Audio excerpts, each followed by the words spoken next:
வணக்கம் நண்பர்களே. ரெட்டத்தலை.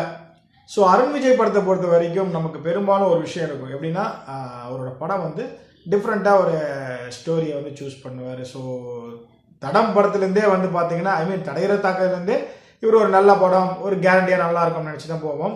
ஸோ அப்படி தான் இந்த ரெட்டத்தலையும் பார்த்தோம். எனக்கு தெரிஞ்சு என்னென்னா இந்த படத்தோட கதை வந்து ரொம்ப நல்லா தான் இருந்தது.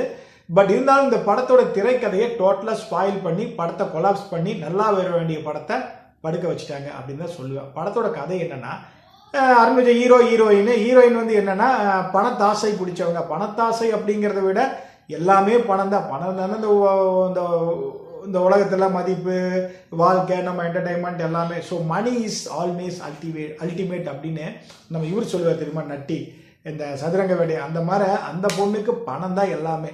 தன் காதலனா இருக்கக்கூடிய அருண் விஜய் வந்து நம்ம இது பண்ணலாம், என்னன்னா நம்ம சந்தோஷமா இருக்கலாம். ஸோ காதலை விட இந்த பொண்ணுக்கு காசு தான் முக்கியம்.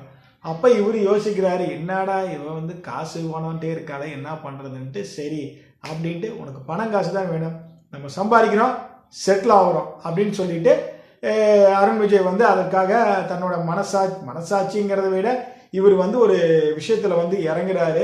எல்லாத்தையும் தூக்கி போட்டுட்டு அதாவது பணம், என் காதலினை அடையணும் அப்படிங்கிறதுக்காக போகிறாரு. அதில் ஒரு விஷயம் பண்ணுறாரு. அந்த பணத்தையும் வந்து அடைஞ்சிடுறாரு. அந்த பணத்தை எடுத்துடுறாரு. காதலியோட நம்ம போய் செட்டில் ஆகிடலாம் சந்தோஷமாக நினைக்கிறாரு. பட் அப்போ தான் வந்து ஒரு பிரச்சனை உருவாகுது. ஆமாம், சும்மா போய் பணம் எடுத்தா சும்மா வந்துருமா பணம்? அடிக்கிற பணத்தில் பிரச்சனை இருக்காதா? அங்கிருந்து ஒரு பிரச்சனை வந்து உருவாகுது. அதுலேருந்து நம்ம அருண் விஜய்க்கு என்னாச்சு ஏதாச்சு, அதுலேருந்து அவர் தப்பிச்சாரா இல்லையா, ஸோ இவர் நினச்ச மாதிரி அந்த பணத்தை அடிச்சுட்டு தன் காதையோடு சேர்ந்து வாழ்ந்தாரா அப்படிங்கிறது அந்த படத்தோட கதை. இதில் வந்து பார்த்தீங்கன்னா சில இடங்களில் திரைக்கதை ரொம்ப நல்லா இருக்கும். ஆக்ஷன்ஸ் எல்லாம் வந்து ரொம்ப சூப்பராக பண்ணியிருப்பாங்க. இந்த படத்தோட மேக்கிங்கே வந்து கொஞ்சம் நல்லா பண்ணியிருப்பாங்க. பார்த்தீங்கன்னா உலகம் நல்லாவே பண்ணியிருப்பாங்க. ஆனால் படத்தோடைய ஸ்க்ரீன் பிளே இது என்னன்னா, அவன் அப்படிறா, இவன் இப்படிறா, இவன் வேற மாதிரி தெரியுமில்ல. அதாவது ஓவர் பில்டப் வச்சுட்டே வந்து கடைசியில் நமக்கு பெருசாக ஆப்பு வச்சுட்டாங்க. அதாவது சொல்ல போனால் ரெட்டத்தலைன்னு பேர் எதுக்கு வச்சீங்கன்னே புரியல. டியூவல் ரோல் அங்கற்காக வச்சாங்களா அப்படின்னு ஒருவேளை அதுக்காக இருக்குமோ அப்படின்னு நான் நினைக்கிறேன். ஆனால் சத்தியமாக சொல்கிறேன், இந்த படத்தோட டைட்டிலுக்கும் அதே போல் வந்து பார்த்தீங்கன்னா படத்தோடைய திரைக்கதைக்கும் பெருசாலாம் வந்து ஒரு கனெக்டிவிட்டியே இல்லை. இந்த படத்தை போய் உட்கார்ந்தீங்கன்னா உங்களுக்கு ஒரே ஒரு விஷயம் தான் தோணும், நம்ம எதுக்காகடா இந்த படத்தை பார்க்குறோம் அப்படின்ட்டு, என்னதான் நடக்குது அப்படின்னு சொல்லிட்டு.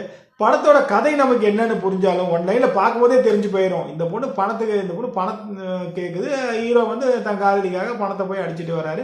அதுக்கப்புறம் எதுக்கு சண்டை, ஏன் சண்டை, என்ன காரணம்? அதாவது படம் செகண்ட் ஹாஃப் எல்லாம் வந்து அப்படியே ஒரு மாற போயிடுது. ஃபர்ஸ்ட் ஹாஃபாவது அப்படி உட்காந்துக்கலாம், செகண்ட் ஹாஃப் எல்லாம் சுத்தமாக உட்கார முடியல. எனக்கு தெரிஞ்சு இந்த படம் வந்து அருண் விஜய்க்கு டவுன் தான். தலை பார்த்து நல்ல படமாக நீ கொஞ்சம் ஸ்டோரி சூஸ் நீங்கள் கரெக்டு தான், திரைக்கதை கொஞ்சம் பார்த்து பண்ணுங்க. ஏன்னா லாயலாக வந்து உங்கள் படத்தை எல்லாமே தேர் பிலீவிங் அருண் விஜய் படம் தான் நல்லா இருக்கும் அப்படின்னு நம்பி வராங்க. பட் மேக்கிங் அதான் பாருங்களேன், எல்லாமே நல்லா வந்துட்டு திரைக்கதையும் ஒரு சில கேரக்டரும் வந்து சரியா இல்லாதனால டோட்டலாகவே இந்த படம் வந்து பார்த்தீங்கன்னா விழுந்துருச்சு. தேங்க்யூ.